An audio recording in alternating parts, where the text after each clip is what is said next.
Hi, for those of you who don't know me, my name is Jan Henry and I'm Kathryn Moffitt's mum. Kim has asked Kathryn and I to put these video clips together to give you some insight of what it's like to win the K Cup. It's quite an honour for both of us to have won the K Cup, and it's probably a small group of women around the country that can say as mother and daughter they have done so. Hi guys, Kim's asked my mum and I to do a short video on what it's like to be a mother-daughter duo in hockey, and especially relating to the K Cup wins that we've both shared. So let's get on with the questions.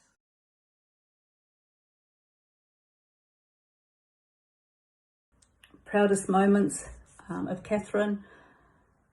The proudest moments I have of her is for her being selected for NHL in 2010, right through till 2019, to have won the K Cup 3 times, and to see her mature not only as a player but as a person has been an absolute privilege to watch. I must admit that probably the proudest moment was seeing her at her debut, standing on the field in the black singlet singing the national anthem. There were certainly a few tears shed that day, and I am extremely proud of the way she has come back from what was a devastating injury and that halted her international career, and how she has been able to come back, her determination, and to be able to lead Harbour to their two-peat last year in 2019, winning the K Cup again, was a credit to her as a person and a hockey player. My proudest moment of mum in hockey was a few years ago, where I was able to take my grandparents up to Harbour to watch her play in the Trans-Tasman series. Seeing the pride and the joy on their faces watching their daughter play was such an incredible experience. And not only that, seeing my mum achieve a goal that she'd been working towards was a proud moment for myself. And being able to still get joy and excitement out of the sport that she loves is such an inspiration to me, and I'm very proud of who she is and what she's achieved.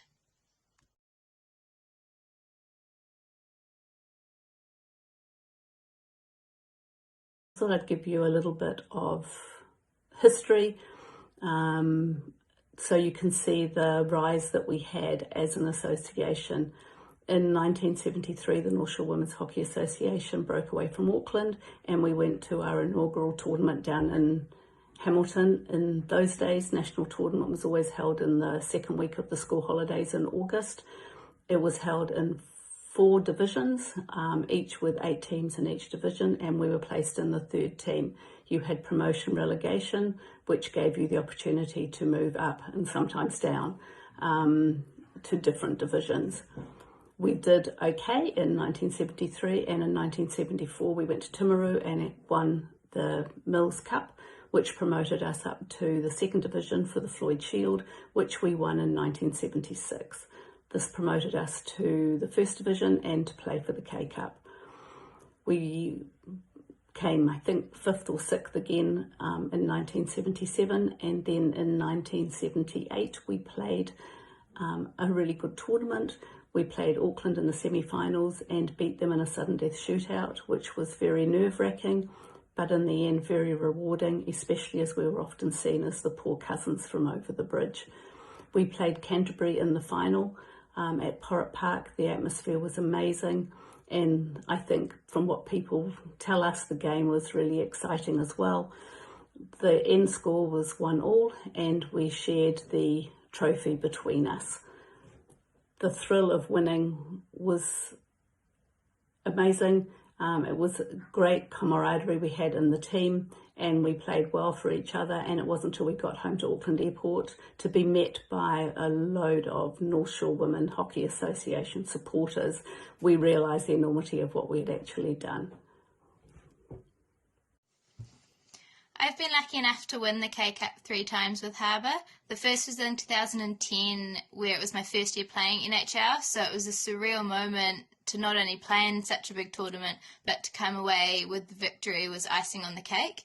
The second was in 2018, where I was actually fortunate to even make the turf because I'd been sick a couple of days with a stomach bug.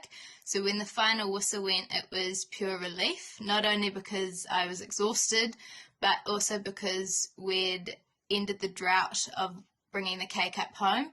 So it was a very surreal moment to be able to achieve that common goal that so many of us have been working towards for a number of years.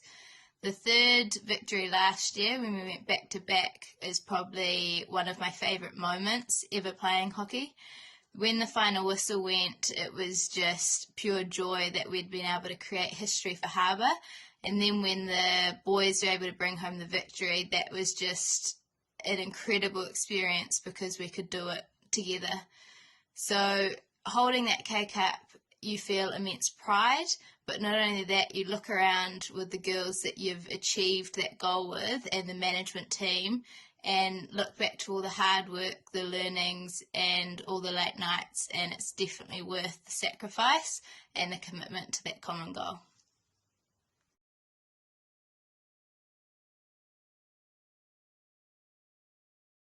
I actually have two. The first one is when we ran out onto the pitch. Our B team was up in the stand and led by Jane Cope. They did a haka, which was really inspiring and very moving. The second was actually scoring the goal, which was a great team goal, and I was lucky enough to put it in the back of the net. And probably I should say there's three because we did celebrate well afterwards. Aside from all the friendships and laughs you have with your teams through playing NHL, a couple of favourite moments actually come down to some hard-fought wins. The first was in 2012 where we needed to beat Auckland to make it into the top four. There'd been the gun-ho team all week, so we knew it was going to be a tough challenge. And when we'd beaten them 1-0, I remember the back three, which consisted of Amanda Green, Kate Savory and myself. We all just ran to each other and gave each other a big hug. And it was a hug full of joy and emotion and relief and pride in what we'd just achieved. So I'll always carry that memory through hockey with me. The second was actually again playing Auckland last year, and we had to beat them by 3 this time to even get into top 4. We ended up achieving that goal, and the final whistle in that game was probably my proudest moment in hockey. And just knowing we'd put in the hard work and we knew exactly what we needed to do and we achieved it, I was just overcome with emotion, and there was a few tears at the end of that game. So even though these weren't the final games and they weren't the K-Cup win, there'd been incredible moments to actually get us into the top 4. And I'll always remember that feeling.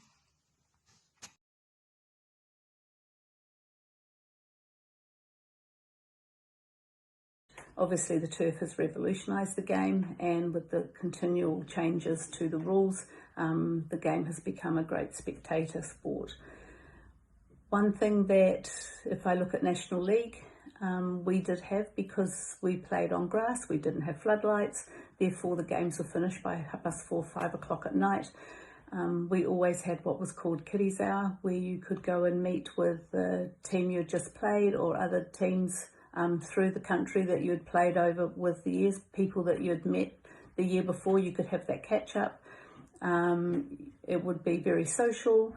You would have the guitars would come out, people would be singing. It was just a really nice hour to relax and meet people, and a lot of good friendships have been made at that kiddies hour, which is something that now doesn't occur because the games are going on till 9:30, 10 o'clock at night. I've seen a lot of real changes in my time at hockey, which has made the game a lot quicker and a lot more of a spectator sport, which is great. But I am glad that I never had to play on grass, and I'm glad that rule changed or the surface improved. There's a memory when Emily, Meredith and I were touring America with our Massey High team, and we were staying with the same host family, and we drove into the playing venue and they all said and commented on how well the pitch was looking that day. Emily and I both turned to each other and were wondering where the turf was. We ended up playing on a rugby field where school benches were the goals with orange cones either side. Needless to say, it was a very interesting experience for us, and I admire the older generations who played on grass for so long. But we were both thankful to get back onto turf, and it's a memory that we both giggle at now looking back on it.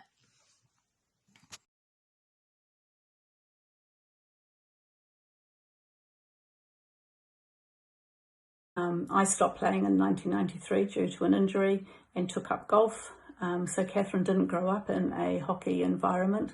She was only 2 at the time. I then was at her school one day and someone recognised me who happened to be the hockey coach, and then said, would Kathryn like to come and play? So Kathryn went to play hockey, and the rest, they say, probably is history.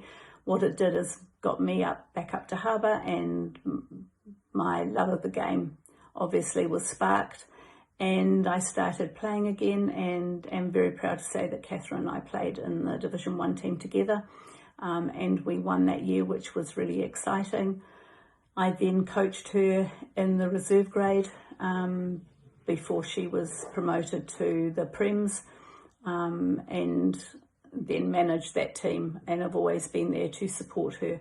I know that she is a really good coach. I've heard the feedback she gets from her age group teams, and this year the Harbour 60s Masters women team, our coach lived in the South Island and couldn't come up for trainings, so we asked Kathryn if she would come and help coach us and give us some ideas, which was gratefully appreciated by the whole team. And I must admit, I really enjoyed being coached by her, and I'm very proud of the knowledge and the way she is able to empower people to play the game at their best. It's really cool to be able to share the passion of hockey with my mum, and not only my mum but my whole family. Mum and Dad actually met in the hockey community, so for me hockey's always been in my blood. My relationship with Mum and hockey has changed over various roles, so she's been my manager and my coach over a number of years, and to be able to learn from her and see the passion that she has in not only the sport but in watching me fills me with a lot of joy and a lot of pride, and I respect everything about her and feel very privileged to have her support in my corner. I was also lucky enough to actually coach her this year, so in the build up to Masters they asked me to come along for some tips and some tricks. It was very interesting because I had to modify my coaching approach, but it taught me a lot, and to be able to see the skill and the thinking involved with her Masters team made me realise how much the game's changed to speed rather than being able to actually pass the ball around players effectively. So it was a really cool experience coaching them, and who knows, I may be coaching her again in the next couple of years.